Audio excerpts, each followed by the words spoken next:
Welcome. In this quick guide, we'll show you how to check your CPU temperature on Windows 11.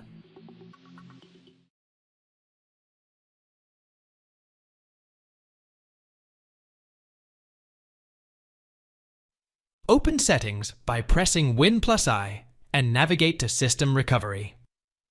Under Advanced Startup, select Restart Now. After restarting your computer, choose Troubleshoot from the Startup Options screen. Choose Advanced Options, UEFI Firmware Settings. Choose Restart.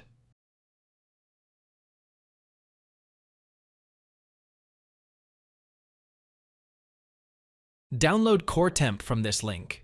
Install the app from the downloaded .exe file, but uncheck the box to prevent bloatware installation on your Windows 11 computer. Open the application. The current CPU temperature for each core will be displayed on the main screen. Core Temp adds icons to the Windows 11 taskbar system tray, allowing you to quickly check the current temperature of all CPU cores.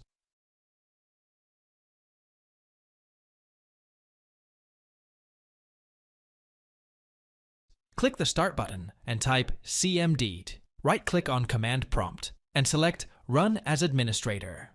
Type this following command on CMD window and press Enter button wwmic.namespace. Jot root wmi path msacpi _ thermal zone temperature. Get current temperature. Thanks for watching. If it helps, make sure to hit like and subscribe.